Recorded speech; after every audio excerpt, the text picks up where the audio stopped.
अब देखिएगा ऋग्वेद मंडल नंबर 9 आपको दिखाते हैं।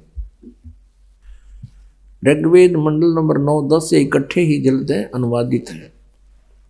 ये देखिएगा, प्रकाशक है सार्वदेशिक आर्य प्रतिनिधि सभा, महर्षि दानंद भवन, रामलीला मैदान, नई दिल्ली।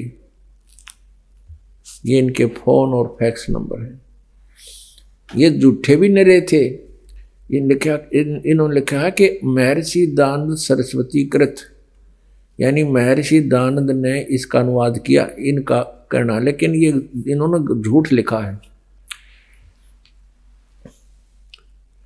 मुद्रक Prince offset printers 1510 Pataudi house Daryaganj नई दिल्ली। फोन नंबर इतने थे। अब इन झूठों की थोड़ी सी झूठ और दिखाते हैं। इन्होंने जो ये लिखा है कि ये महर्षि दानंद के द्वारा अनुवादित है 9-10 मंडल, ऐसा नहीं है।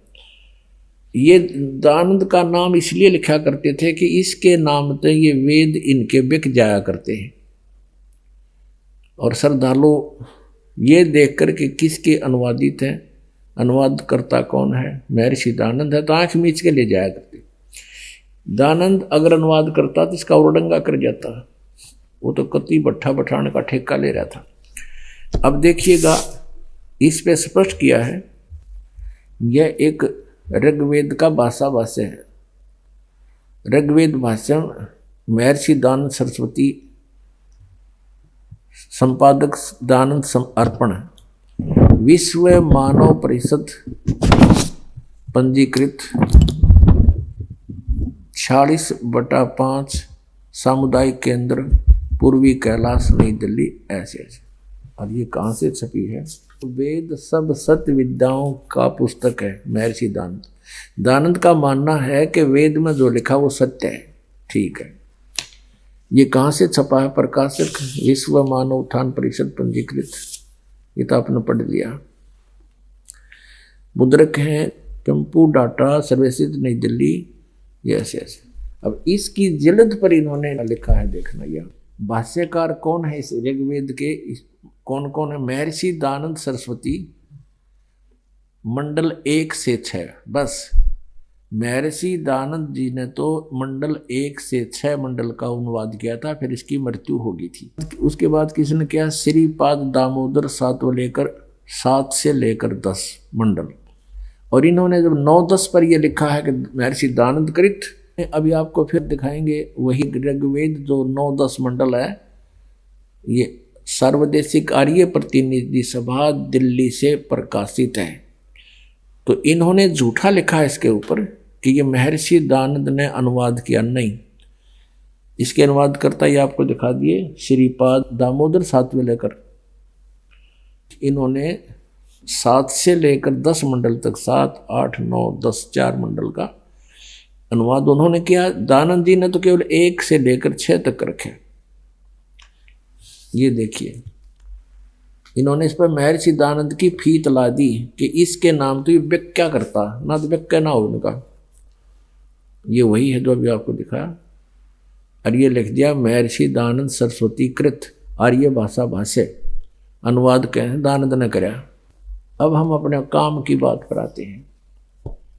ऋग्वेद मंडल नंबर 86 का, ये है ऋग्वेद मंडल नंबर 9 सूक्त 86 और इसका मंत्र 26। इसमें क्या कहा कि यज्ञ करने वाले यजमानों के लिए, पदार्थ है, इनका अर्थ किया इन्होंने, यज्ञ करने वाले यजमानों के लिए परमात्मा। इसका अर्थ है जो धार्मिक अनुष्ठान करने वाले यजमान माने भक्तों के लिए परमात्मा सब रास्तों को सुगम करता हुआ उनके विघ्नों को मर्दन करता है, उनके सब विघ्न नाश करता है, संकटों का नाश करता है, और उनको पवित्र करता हुआ और अपने रूप को सरल करता हुआ वह कांति में परमात्मा। ये लिखा इन्होंने, देखो ये है कबीर, हम इसको कबीर बोलते हैं, कबीर। इन्होंने इसके 2 हिस्से कर दिए। यू कवि बना दिया, कवि ही। इसको हम कबीर भी बोल सकते हैं, रे लिख के नीचे हलंत लगा सकते हैं तो कबीर भी लिख सकते हैं। तो ये इन्होंने यहां अर्थ कर दिया सर्वज्ञ, क्योंकि ये परमात्मा की महिमा की जानकारी है कि यज्ञ करने वाले यजमानों के लिए परमात्मा यानी भक्तों के लिए भगवान सब रास्तों को सुगम करता हुआ उनके विघ्नों को मर्दन करता है और उनको पवित्र करता हुआ और अपने रूप को सरल करता हुआ वह कांति में परमात्मा यह लिखना था, जो नाम लिखना था वो कबीर देव, कबीर साहब विद्युत के समान क्रीड़ा करता हुआ वर्णीय पुरुष को प्राप्त होता है। वर्णीय पुरुष को प्राप्त होता है। वर्णीय माने अच्छे, श्रेष्ठ, अच्छी आत्मा को मिलता है। अब यहां पर यह कंसेप्ट क्लियर करना पड़ेगा कि अनुवादकर्ता ने, अब देखो इन्होंने कोशिश तो बहुत की है छुपाने की, लेकिन परमात्मा ने फिर भी सच्चाई लिखवा दी। यहां इन्होंने कबीर का अर्थ लिख दिया सर्वज्ञ। ऐसा नहीं लिखना चाहिए था। जैसे कहीं यजु लिखा, यजु, तो भी यजुर्वेद की जहां महिमा गाई जा रही होगी और वहां केवल यजु या यजुम लिखा है, तो अनुवादकर्ता का फर्ज बनता है वो लिखेगा कि यजुर्वेद के विषय में जानकारी है। तो ऐसे देखिएगा दानंद ने किया है। ये है यजुर्वेद, ये है दानंद कृत, इसका पूरे का पूरा अनुवाद महर्षि दानंद ने किया है। प्रकाशक हैं सार्वदेशी कार्य प्रतिनिधि सभा 2/5 महर्षि दानंद भवन, रांडला मैदान, नई दिल्ली से, दूरभाष है साहब। हाँ, ये महर्षि दानंद सरस्वती कृत, ये सही है। 40 के 40 अध्याय इसने ही अनुवाद किया, यानी 1.5 वेद का अनुवाद किया इसने चारों में से। मुद्रक है Prince offset printers, 1510 Pataudi house, Daryaganj, नई दिल्ली से। अब इसके 36 अध्याय में ये है 60-300 अध्याय, यानी 36वां अध्याय आरंभ। इसके प्रथम ही मंत्र में लिखा है रचम वाचम परपधे मनो यजु। जिन्होंने कवि लिखा है ना उन्होंने, तो ये यजु समझ लो, यजु। तो इसका अनुवाद स्वामी जी ने यहां करा है, देखिएगा। तो यहां केवल यजु था, तो यजु ही ब्रैकेट में लिख करके आगे उसने लिख दिया यजुर्वेद। बिल्कुल ठीक किया। यदि यहां कवि होता, कबीर हमने लिखना पड़ता कबीर देव, यदि इनकी बुद्धि काम कर रही होती। अब यदि हम यजु का यहां कोई और ही अर्थ कर दें, यज्ञ सतुतियां, यज्ञ योग्य सामग्री, तो फिर इस यजुर्वेद की महिमा कैसे समझ में आओगी कि वो यजुर्वेद है, जिसमें ये जो कुछ लिखा है वो यजुर्वेद में है। तो इसी प्रकार यहां जैसे यजु है तो यजुर्वेद लिखा, तो हमने इसको जहां कवि है वो कबीर देव लिखना पड़ेगा। अब हम आते हैं पुनः उसी ऋग्वेद मंडल नंबर 9 और सूक्त नंबर 86 के।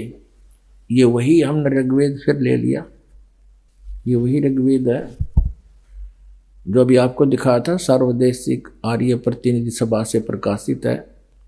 अब हम इसको फिर लेते हैं, यजुर्वेद हमने रख दिया। अब यहां देखिएगा ऋग्वेद मंडल नंबर 9 सूक्त 86 का मंत्र 26 फिर पढ़ेंगे। यज्ञ करने वाले यजमानों के लिए परमात्मा सब रास्तों को सुगम करता हुआ उनके विघ्नों को मर्दन करता है, उनके संकटों का नाश करता है, उनको पवित्र करता हुआ और अपने रूप को, जब उसका रूप है तो निराकार की तरह, सरल करता हुआ वह कांति में परमात्मा। यहां लिखना था कबीर देव, यहां इन्होंने कवि का अर्थ सर्वज्ञ कर दिया। कबीर देव लिखना था यहां, हम उसको कबीर साहब कहने लगे, जैसे इसमें है कबीर। तो हम इसको कबीर बोलते हैं, वह को हम वह बोलते हैं अपनी लोकल लैंग्वेज में।